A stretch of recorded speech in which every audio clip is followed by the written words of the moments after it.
ചോദിക്കട്ടെ, ഞാനിപ്പോൾ എൻ്റെ മക്കളെ തലയിലൊരു കെട്ടും ഒരു കാവി ഇതൊക്കെ ഉടുപ്പിച്ചിട്ട് ഞാൻ എൻ്റെ കുട്ടിയെ നാളെ സ്കൂളിൽ കൊണ്ടുപോയിട്ട് എൻ്റെ കുട്ടിക്ക് കാവി എടുത്തിട്ട് തലയിലൊരു കെട്ടും കെട്ടി പോകണമെന്ന് പറഞ്ഞാൽ നടക്കുമോ? ഏതെങ്കിലും സ്കൂളിൽ സമ്മതിക്കുമോ?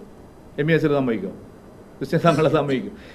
പൊതുസമൂഹത്തിലാണ് നമ്മൾ ജീവിക്കുന്നത്. മതസ്വാതന്ത്ര്യം, അവർക്ക് പള്ളിയിൽ പോകാം, അവർക്ക് ആരാധന നടത്താം. ഇല്ലെങ്കിൽ അങ്ങനെ അനുവദിക്കുന്ന സ്കൂളുകളിൽ കുട്ടികളെ അയക്കുക. അതല്ലേ നമ്മളെല്ലാം ചെയ്യേണ്ടത്. കാവിക്കൊണകവും കുന്തവും ക്രൂഡിയുമൊക്കെയായി തന്റെ ഉള്ളിക്കുഞ്ഞുങ്ങളെ മുസ്ലിം സ്കൂളുകളിലേക്കും ക്രിസ്ത്യൻ സ്കൂളുകളിലേക്കും അയച്ചാൽ സമ്മതിക്കുമോ എന്നാണ് ചോദ്യം. കാവിക്കോണകവും കുന്തവും ക്രൂഡിയുമായി വന്നാൽ ഒരു സാധാരണ ഹിന്ദുവിന്റെ സ്കൂളിൽ പോലും സമ്മതിക്കില്ല ഇക്കാര്യങ്ങളൊന്നും. എന്നിട്ട് വേണ്ട ക്രിസ്ത്യൻ സ്കൂളും മുസ്ലിം മാനേജ്മെന്റും സമ്മതിക്കാൻ. അതിനൊറ്റ കാരണമേ ഉള്ളൂ സുരേട്ട. കാവി ഹിന്ദുവിന്റെ വസ്ത്രത്തിന്റെ നിറമല്ല. ഹിന്ദുവിന്റെ ഏതെങ്കിലും മതഗ്രന്ഥത്തിലോ പുരാണങ്ങളിലോ ഹിന്ദു കാവി ധരിക്കണമെന്ന് പറയുന്നില്ല. അതുകൊണ്ട് ഹിന്ദുവിന് കാവ്യെ ധരിക്കാവൂവെന്ന് വാശി പിടിക്കേണ്ടതുമില്ല. കാവ്യ ധരിക്കുന്നത് ഹിന്ദു മതത്തിലെ സന്യാസികളാണ്. ലൗകിക ജീവിതം വെടിഞ്ഞ് ഹിന്ദു കാഷായം ധരിക്കുന്നത് ആത്മീയതയിലൂടെ ദൈവത്തിൽ വിലയം പ്രാപിക്കാനുള്ള വഴി തേടുമ്പോഴാണ്. അത്രയും കടുത്ത പരീക്ഷണങ്ങൾ ഉള്ളിക്കുഞ്ഞുങ്ങളെ കൊണ്ട് ചെയ്യിക്കണം സുരേട്ട. അതേസമയം മുസ്ലിം സ്ത്രീയും പുരുഷനും ഇന്ന രൂപത്തിലെ വസ്ത്രം ധരിക്കാവൂ എന്ന് മതം നിഷ്കർഷിക്കുന്നുണ്ട്. അങ്ങനെ നിഷ്കർഷിക്കുമ്പോൾ ആ മതം പ്രാക്ടീസ് ചെയ്യാൻ ഭരണഘടന അനുവദിക്കുന്ന അവകാശം ഇല്ലാതാക്കാൻ ശ്രമിക്കുന്നത് തെറ്റല്ലേ? അതുകൊണ്ടാണ് മുസ്ലിം പെൺകുട്ടികളുടെ തട്ടം വിലക്കിയതിനെ ചോദ്യം ചെയ്യുന്നത്.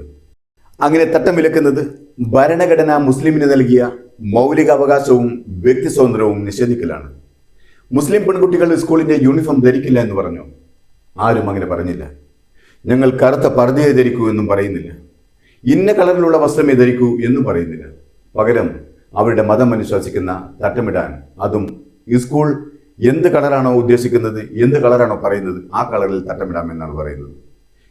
എന്നിട്ടും നിങ്ങൾ വാശി പിടിക്കുന്നുവെങ്കിൽ അതിന്റെ പേരല്ലേ സംഗീസം? അതിന്റെ പേരല്ലേ അപരമത വിദ്വേഷം? ഹിന്ദുവിന്റെ ജീവിതത്തിലെ 4 ആശ്രമങ്ങളാണുള്ളത്. ഇതിൽ ബ്രഹ്മചര്യാശ്രമം അഥവാ വിദ്യാർത്ഥി കാലഘട്ടമാണ്. പ്രായം ബാല്യകാലം മുതൽ യുവാവ് വരെയുള്ള കാലം. ജീവിത ലക്ഷ്യം പഠനം, ശീലപരിശീലനം, ശാസ്ത്രജ്ഞാനം, ഗുരുശ്രദ്ധ എന്നിവയാണ്. വസ്ത്രം സാധാരണയായി വെളുത്ത വസ്ത്രവും ശുദ്ധിയും പാവിത്രത്തെയും സൂചിപ്പിക്കുന്നതാണിത്. ഈ സമയം ലോകസുഖങ്ങളിൽ നിന്ന് അകന്ന് പഠനത്തിലും ആത്മനിയന്ത്രണത്തിലും ശ്രദ്ധ കേന്ദ്രീകരിക്കുന്നു. ഇത്രയെങ്കിലും ഉള്ളി മനസ്സിലാക്കിയിരുന്നെങ്കിൽ കുട്ടികളെ കാവ്യുടുപ്പിച്ച് പള്ളിക്കൂടത്തിലേക്ക് അയക്കും എന്ന് പറയില്ലായിരുന്നു.